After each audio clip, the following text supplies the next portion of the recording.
शुरुआत इंसान को जरूर डराती है कि नई शुरुआत इंसान को जरूर डराती, लेकिन ये याद रखो सफलता मुश्किल के पार ही नजर आती है।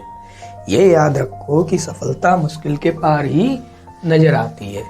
तो इसी के साथ हम लोग शुरू करने वाले हैं periodic table, classification of element. तो ये समझते हैं सबसे पहले पीरियोडिक टेबल की ज़रूरत क्यों पड़ी और इतिहास से समझते हैं। ऐसा था, मान लो कि हमारे पास इतिहास में 50 तत्व थे।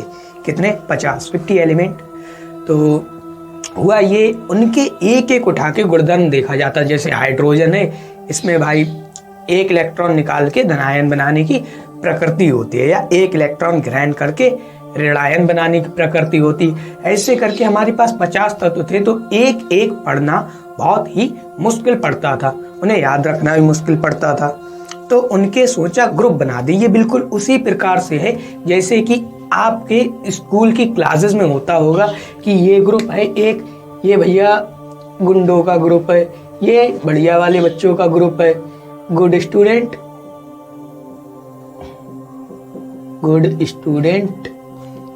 और एक ग्रुप होगा बैड स्टूडेंट। होता क्या होगा, इसमें मान लो 10 बच्चे हैं, इसमें मान लो 4 बच्चे हैं, तो इनमें से किसी एक बच्चे का नाम ले दिया जाए और कह दिया जाए, या फिर कि ये बच्चे गुड स्टूडेंट वाले ग्रुप से हैं, या एक का नाम ले दिया जाए। तो एक का केवल नाम लिया, कितने का? एक का। 3 के गुण अपने आप पता चल गए। ऐसे ही उस समय के लोगों ने सोचा कि कुछ ऐसा बनाया जाए जिससे कि एक तत्व का नाम ले तो बाकी के और तत्वों के गुणधर्म हमें पता चल जाए। तो क्या किया गया, सबसे पहले आए अपने डोवे राइनर सर। कौन सर? डोवे राइनर। इन्होंने किया क्या, इनके समय पे कुछ तत्व थे, मान लो 50 थे, जो इतिहास की बातें हैं, कुछ लिखा हुआ तो है नहीं उनका इतना खास, तो मान लो 50 एलिमेंट थे। तो इन्होंने क्या दिया, त्रिक का सिद्धांत। डोवे राइनर जी ने क्या दिया था, त्रिक का सिद्धांत।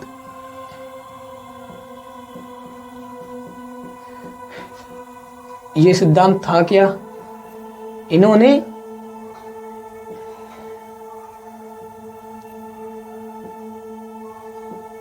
कुछ इस प्रकार से 3 बॉक्स दिए, कुछ इस प्रकार से इनका था। इसमें क्या था, कुछ एलिमेंट लिखे थे, जैसे लिथियम, सोडियम और पोटेशियम। लिथियम का परमाणु क्रमांक इन्होंने परमाणु क्रमांक के हिसाब से बनाई थी। तो लिथियम का 7, सोडियम का 11 दूनी 22 और 23, और सोडियम का पोटेशियम का 39 इस प्रकार से था। तो इन्होंने कहा कि पहला और जो तीसरा तत्व है उसके जो परमाणु भार है उसका औसत बीच वाले तत्व के बराबर होगा। कुछ इस प्रकार से इन्होंने बोला कि 7 + 39/2, ये जो बराबर होगा वो 23 के बराबर होगा। चलो चेक करते हैं, 7 और 39 कितने होते हैं, 46/2। इन्होंने क्या बोला था, ये 23 के बराबर होगा, तो 23 के ही बराबर निकला, मतलब इन्होंने ये बात सही बोली थी। तो डोवे राइनर जी ने ट्रिक दिया। इनके बाद आए, इन्होंने 3 ट्रिक दिए थे। कितने? 3। नंबर ऑफ ट्रायोड्स 3, इन्होंने 3 ट्रिक दिए थे। तो ज्यादा से ज्यादा 9 तत्वों की हमें क्या होती थी, जानकारी मिल जाती थी उससे, लेकिन तत्व मैंने कितने बताए, लगभग 50 थे। तो 3 की तो जानकारी मिल गई, और का क्या करें। तो फिर आए एक लोग और,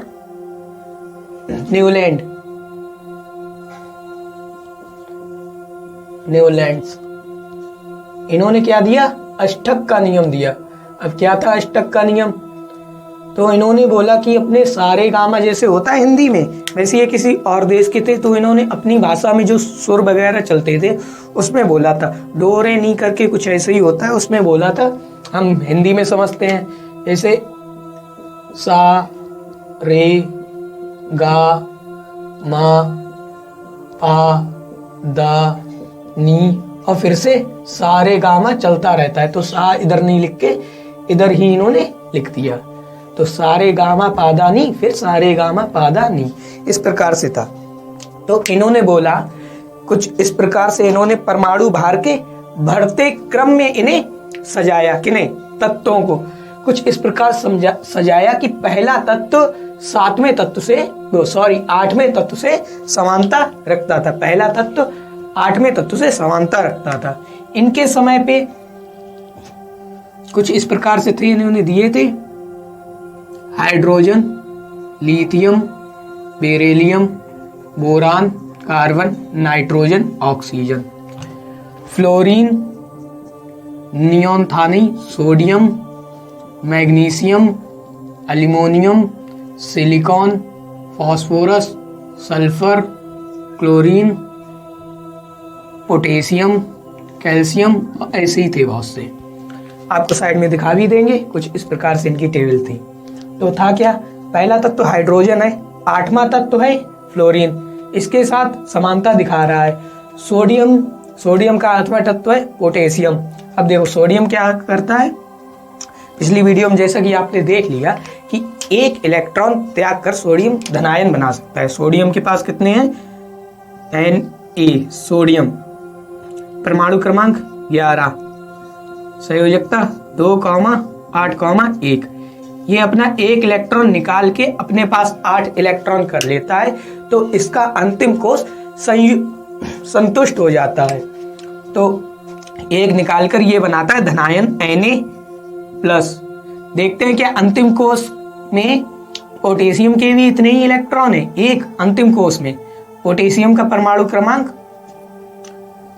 देखो, नियॉन 10 पे है, sodium, magnesium, aluminium, silicon, phosphorus, sulphur, chlorine, argon, potassium, कितना हुआ? 19। और हम सीधे ऐसे भी काउंट कर सकते थे, 11 और 8 19।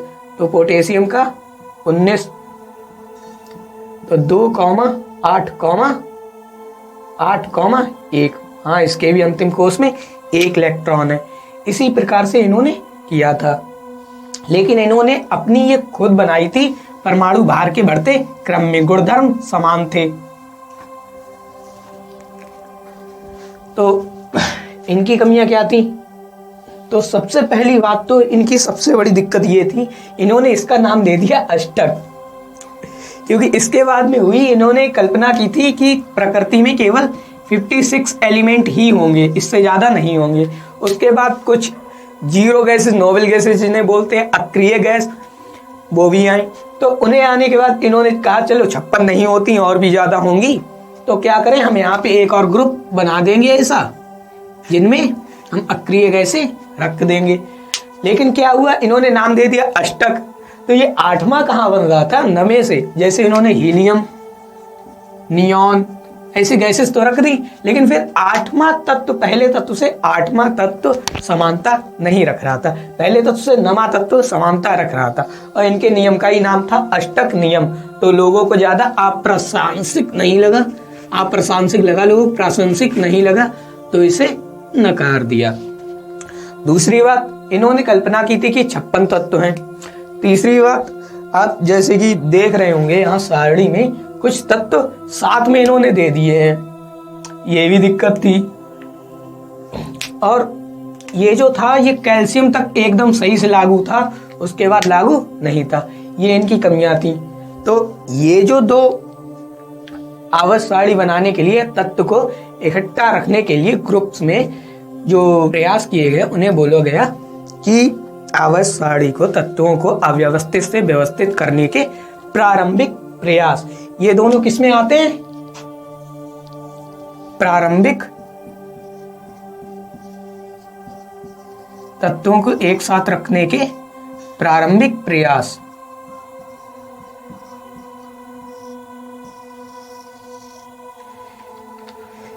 इसके बाद अपने आए मेंडलीव। मेंडलीव जी ने क्या किया? तत्वों के बढ़ते हुए क्रम में, क्या बढ़ते हुए? परमाणु भार।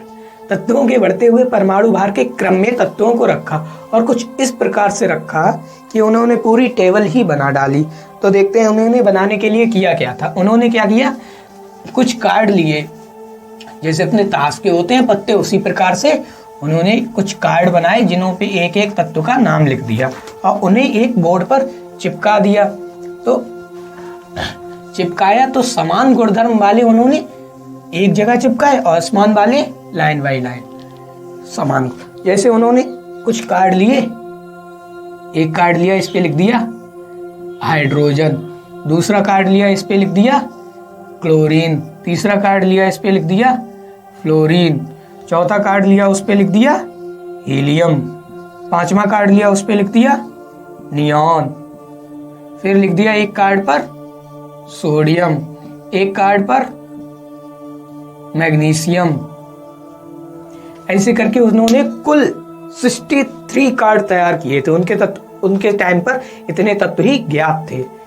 तो उन्होंने ऐसे कार्ड इकट्ठे किए। अब देखा क्लोरीन एक इलेक्ट्रॉन ग्रहण कर सकता है और इसके अंतिम कोष में जो इलेक्ट्रॉन थे गुणधर्म, तो देखा कि ये जो फ्लोरीन है इसके समान है। तो इन्होंने क्या किया, फ्लोरीन को यहां से उठाया और यहां पर रख दिया। फिर उन्होंने देखा कि हीलियम और नियॉन समान गुण के हैं, तो नियॉन को हीलियम के नीचे रख दिया। एक और ले लो पोटेशियम।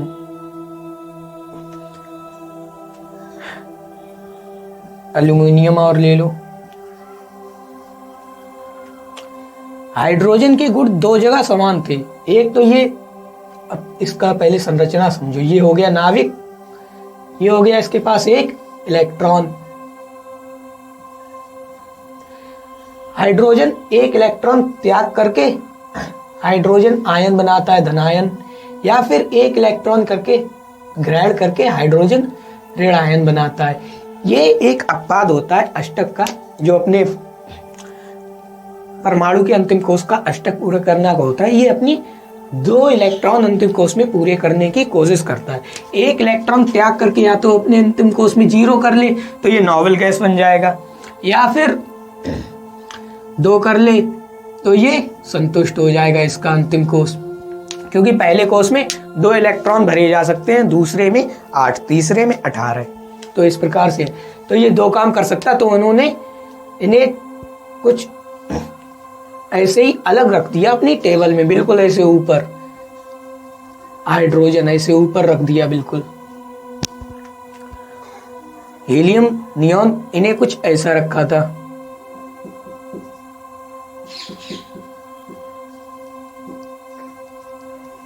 पोटेशियम और सोडियम का देखा कि गुण समान है, तो सोडियम को पोटेशियम के ऊपर।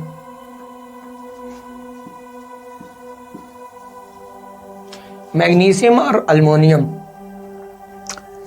इन्हें सबको मतलब कि उन्होंने ऐसे कार्ड बना बनाकर एक बोर्ड पर चिपकाए और उन्होंने 63 तत्वों को ऐसे चिपकाया और एक टेबल बनाकर दी। और टेबल क्या थी, आपको साइड में अभी टेबल भी दिखा देंगे।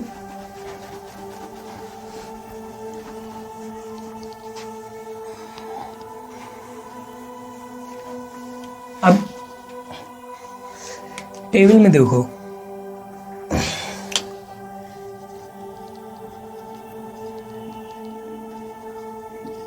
ऊर्ध्वाधर और क्षैतिज।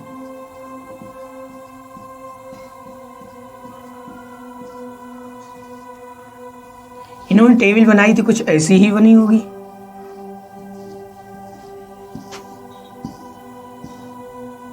तो ये जो है ये ऊर्ध्वाधर होते हैं और ये क्षैतिज। तो ये क्षैतिज वाले इनके पास खाने थे क्षैतिज रेखा में, उन्हें इन्होंने बोला था पीरियड। क्या बोला था, पीरियड। पीरियड्स। और ऊर्ध्वाधर जो थे उन्हें बोला ग्रुप। अब देखो इनका एक ग्रुप बना ऐसे,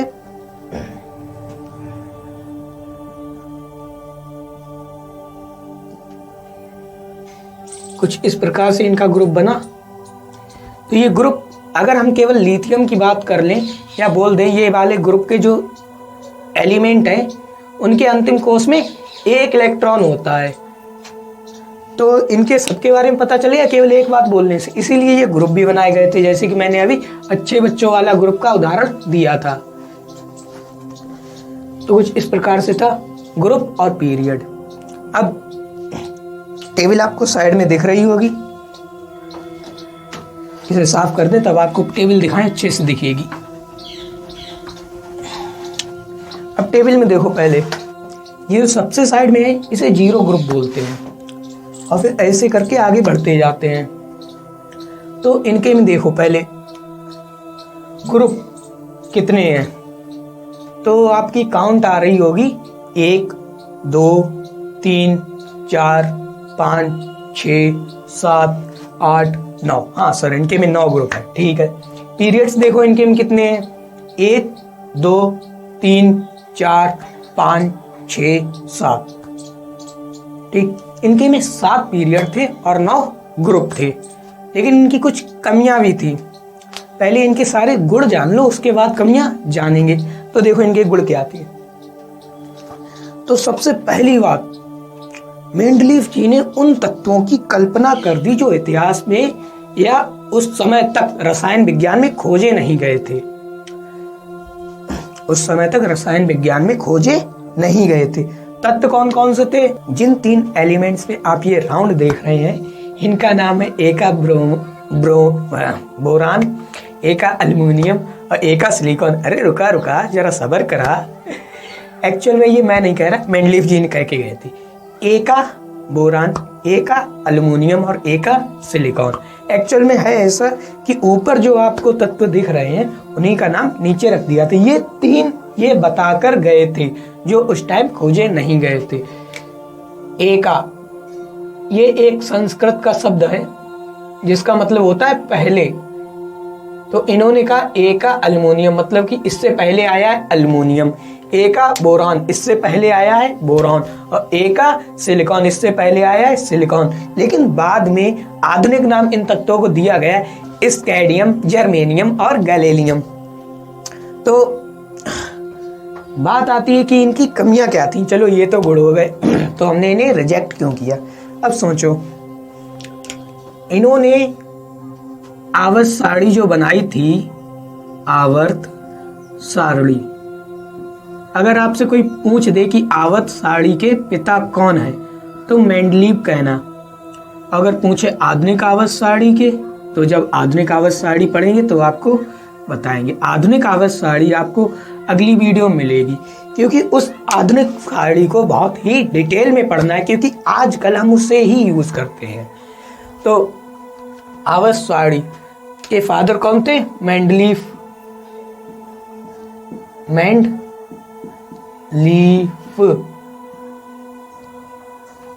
इंग्लिश में मेंडलीव भी बोलते हैं, ठीक है। तो आवर्त सारणी मेंडलीव किसके हिसाब से थी? परमाणु भार के बढ़ते क्रम।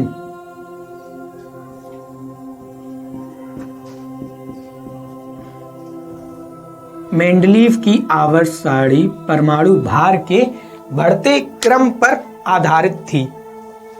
तो परमाणु भार का बढ़ता क्रम, ठीक। इसके बाद में खोज हुई अपने समस्थानिक की।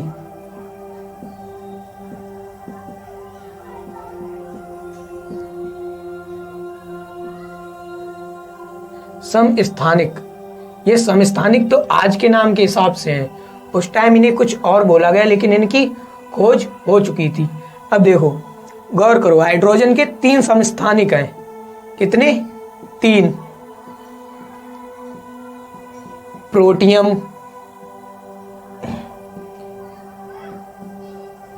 बन ड्यूटियम और ट्राइटियम, 1H3। अब इनके भार तो अलग अलग हैं, और इन्होंने फिर से आवर्त सारणी देखो, इन्होंने आवर्त सारणी में बोला था कि परमाणु भार के बढ़ते क्रम में है। अब इनके जब भार अलग अलग है तो इन्हें अलग अलग लिखो, लेकिन इन्होंने तो देखो हाइड्रोजन को एक जगह लिख रखा है। तो अब क्या किया जाए, क्या किया जाए, क्या किया जाए, क्या किया जाए? तो यहाँ पर आते हैं पहले इनके और भी दोस्त समझ लो, फिर समझते हैं कौन आते हैं। तो समस्थानिक में पहली कमी इनकी ये थी कि आवर्त सारणी में इनकी पहली कमी ये थी कि इन्होंने समस्थानिक को स्थान नहीं दे पाया। दे कैसे पाते? पहले तो हाइड्रोजन है, ऑक्सीजन के समस्थानिक, कार्बन के समस्थानिक, और भी लगभग आधे तत्वों के आप ऐसे मान के चलो इनके टाइम में समस्थानिक उपलब्ध थे। तो जगह कैसे देते अपने पीरियोडिक टेबल में? इनकी आवर्त सारणी की और एक कमी ये थी कि तत्वों का परमाणु भार का जो क्रम था वो निश्चित नहीं था। कहीं कहीं पे कम परमाणु भार वाले आगे रख दिए, कहीं कहीं पे ज्यादा परमाणु भार वाले आगे रख दिए। तो निश्चित अनिश्चित क्रम, इन्होंने गुणधर्म का ज्यादा ध्यान रखा और परमाणु भार का एक बार कम ध्यान रखा, ऐसा कह सकते हैं। तो सबसे बड़ी दिक्कत ये थी इनके टाइम तक केवल परमाणु भार ही हम लोग जानते थे, परमाणु क्रमांक को नहीं जानते थे। जब परमाणु क्रमांक इंट्रोड्यूस हुआ अपने लोगों से तब आई मॉडर्न पीरियोडिक टेबल। तो पीरियोडिक टेबल के अगर फादर कहे जाए तो बोले जाएंगे मेंडलीफ, लेकिन अगर आधुनिक आवर्त सारणी के पिता बोले जाएं तो वो मोजले। अनिश्चित क्रम, अब फिर से देखो पीरियोडिक टेबल। अब देखो पीरियोडिक टेबल में देखो यहाँ पर कुछ तत्व पहले दिए हैं जिनका परमाणु भार ज्यादा है। अनिश्चित क्रम और समस्थानिक को तो हम जगह दे ही नहीं पाए, ऐसा हुआ कुछ। तो आज की वीडियो में इतना ही, लेकिन जाते जाते आप एक चीज और बता दें। उस टाइम पे जो पीरियोडिक टेबल की खोज की थी मेंडलीफ जी ने, उन्होंने जो अपना संयोजकता इस हिसाब से निकालते हैं, इलेक्ट्रॉनिक विन्यास जिसे बोलते हैं, इलेक्ट्रॉनिक विन्यास के हिसाब से अपनी पीरियोडिक टेबल नहीं बनाई थी। तो बोलोगे सर अब बनाई किस तरीके से थी? तो उन्होंने दो तत्व लिए जो बहुत ही ज्यादा सक्रिय होते हैं। पहला था हाइड्रोजन और दूसरा था ऑक्सीजन। प्रत्येक तत्व की इसके साथ क्रिया करवाई, जैसे लिथियम जब ऑक्सीजन से क्रिया करता है, ऑक्सीजन से क्रिया बोले तो जब इसे हम लोग जलाते हैं तो होता क्या है, LiO2 ये बनता है। तो आप देख रहे होंगे फिर से पीरियोडिक टेबल कि ऊपर जो दिया है ये ग्रुप नहीं बता रहा, लाओ इसे साफ कर दे।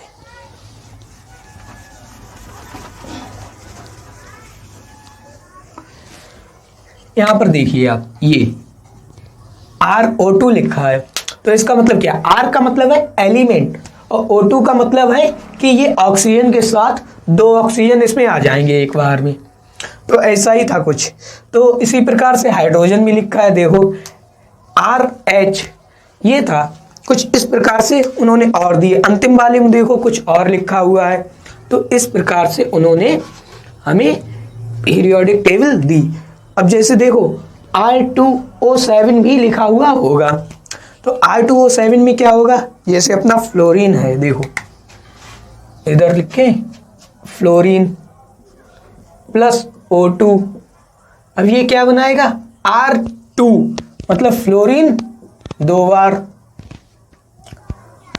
O2 मतलब कि O7 उसमें लिखा है तो ऑक्सीजन 7 बार। तो कुछ इस प्रकार से इन्होंने दिया था। अब हाइड्रोजन भी इसमें ऐसा ही लिखा है, क्या लिखा है, RH। तो R मतलब फ्लोरीन और H मतलब केवल H। कुछ इस प्रकार से बनेगी ये, यही है। इसी प्रकार से इन्होंने ऑक्सीजन और हाइड्रोजन जो कि सबसे ज्यादा सक्रिय है, लिख लो इधर ऑक्सीजन और हाइड्रोजन सक्रिय, ये बहुत ही सक्रिय तत्व थे। इनसे क्रिया करवा कर सोचो 63 एलिमेंट की इन्होंने रिएक्शंस करवाई और उनके जो गुणधर्म थे उन्हें इन्होंने एक एक कागज के टुकड़े पे कार्ड पर लिखा और कार्ड पर उस तत्व का नाम लिखा और उसके गुणधर्म लिखे, उसके बाद बोर्ड पर चिपकाया। बोर्ड पर चिपकाने के बाद जो टेबल मिली वो टेबल इन्होंने हमको दी, लेकिन उस टेबल को देने के बाद भी इनकी बहुत बड़ी उपलब्धि मानी जा सकती है कि इन्होंने जो तत्व खोजे जाएंगे उनके गुणधर्म पहले ही बता दिए, भविष्यवाणी कर दी। तो ये थे पंडित जी उस समय के, तो इन्होंने तो भविष्यवाणी कर दी, लेकिन बाद में जब सत्य निकली तो बहुत बड़ी बात। लोग जो कहते थे ना आपने टेबल सही नहीं दी है, क्यों? इन्होंने कहा हमारी जो टेबल होगी वो परमाणु भार के बढ़ते क्रम में होगी। तो क्या हुआ, परमाणु भार के बढ़ते क्रम में तो थी, लेकिन दो एक जगह एक तत्व तो पहले आ गया जिसका परमाणु भार ज्यादा और कम वाला पीछे चला गया। इनकी बात खुद ही इन्होंने नहीं मानी, चलो ठीक है, लेकिन जो इन्होंने कल्पना की थी, भविष्य बताया था, वो बात सही निकली। इन्होंने कहा 3 तत्व जिनका इन्होंने नाम दिया, एका बोरोन, एका एल्यूमिनियम, एका सिलिकॉन, जिन्हें हम आधुनिक नाम आज के हिसाब से जानते हैं स्कैंडियम, जर्मेनियम, गैलेनियम। उनकी इन्होंने पहले ही बता दी कि ये 3 तत्व खोजे जाएंगे और इनके गुणधर्म ये होंगे। बहुत बड़ी बात थी, तो हमारे पास इतनी टेक्नोलॉजी नहीं थी। सोचो कार्ड पर लिख के उन्होंने हमें टेबल दी थी, कितनी बड़ी बात रही होगी। तो आज की वीडियो में इतना ही, होप आपको समझ में आया होगा। कल की वीडियो में यानी जो नेक्स्ट वीडियो आएगी उसमें हम पढ़ेंगे मॉडर्न पीरियोडिक टेबल। उसे हमें डिटेल से पढ़ना है, क्योंकि आप जितनी भी केमिस्ट्री में अब जो भी टेबल यूज करेंगे वही चलती है। आप किसी भी क्लास में हो, कुछ भी पढ़ें, मॉडर्न पीरियोडिक टेबल ही चलती है। और मॉडर्न पीरियोडिक टेबल कब आई, कैसे आई, कौन लाया, जरूरत क्या पड़ी, उसकी कमियां क्या हैं, वो हम अगली वीडियो में जानेंगे। तब तक के लिए tata bye bye, have a good day.